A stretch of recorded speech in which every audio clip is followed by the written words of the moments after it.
Jangan lupa like, komen, dan subscribe channel YouTube TVRI Bengkulu dan nyalakan lonceng notifikasinya. Oke pemirsa Opini, kita lanjutkan lagi obrolan pagi ini bersama Bang Dedi Santosa alias Bang Ujang dengan tema yang masih sama, yaitu mengenal kerajinan keramik gitu.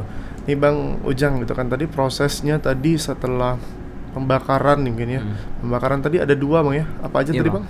Pembakaran biskuit sama pembakaran glasir. Pembakaran biskuit dan pembakaran glasir.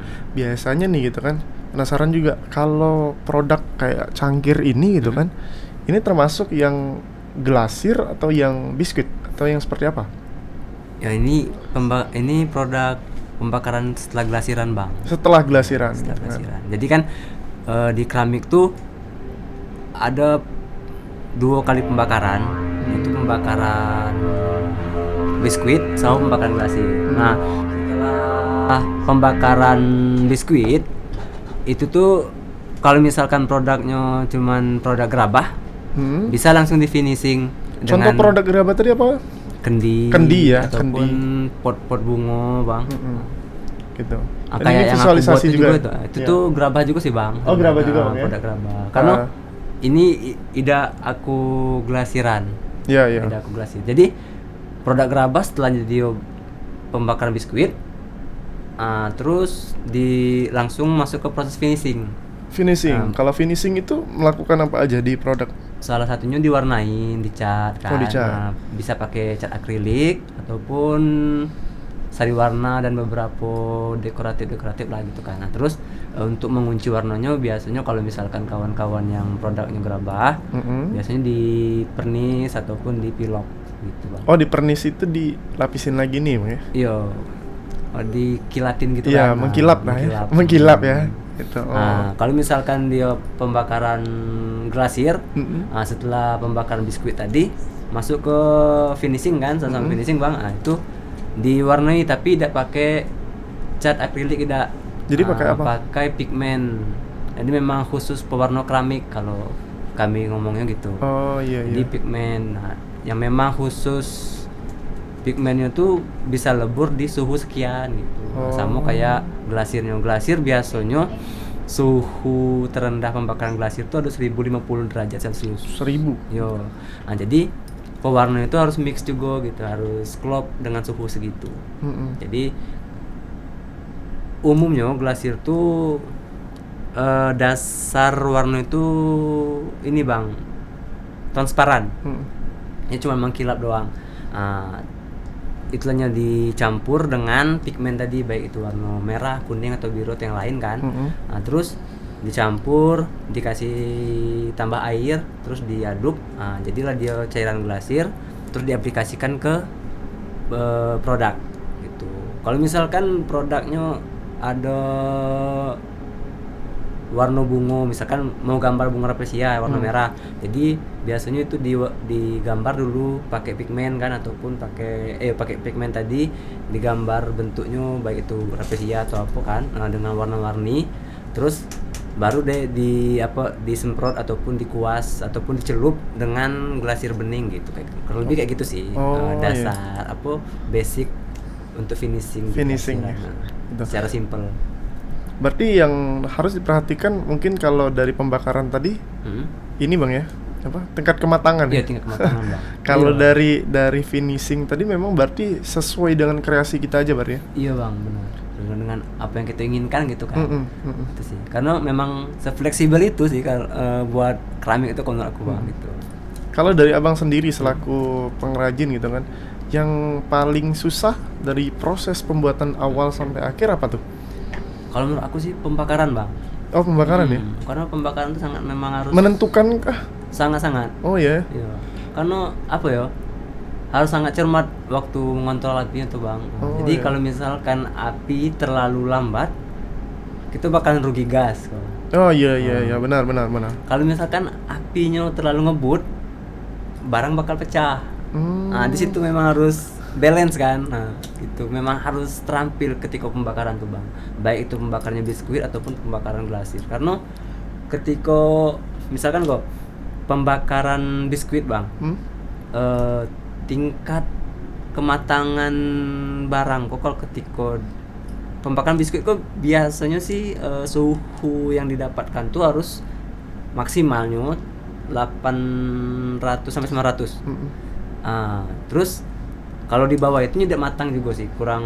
Berarti kurang abang matang. ada alat pengecek suhu kah atau memang karena by pengalaman tadi segini mungkin udah. Kalau aku sih waktu kuliah sama waktu magang pakai pengukur suhu bang. Oh, pengukur Iya. suhu. Namanya termokapel. Oh, termokapel.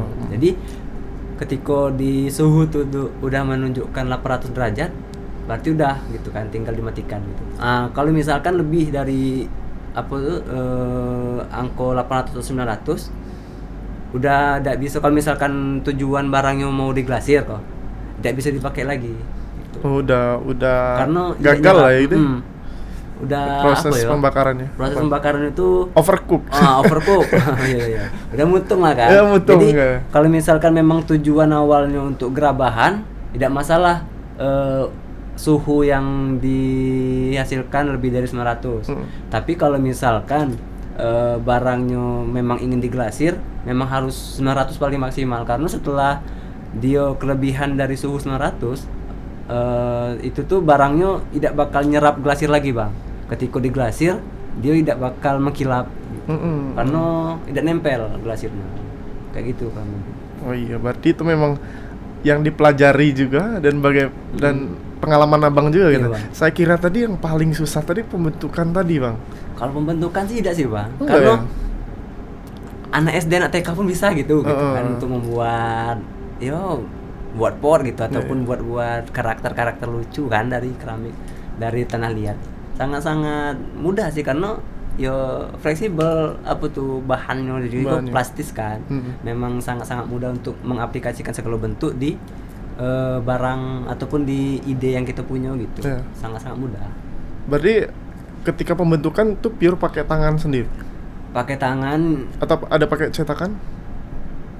tergantung dari jenis apa sih, jenis produk yang ingin dibuat. Oh iya. Kalau misalkan cuma untuk karya seni ataupun karya-karya yang simple, bisa pakai tangan doang sih. Kayak misalkan gue pas bungo ataupun pot-pot yang kontemporer lah mungkin, gimana kan.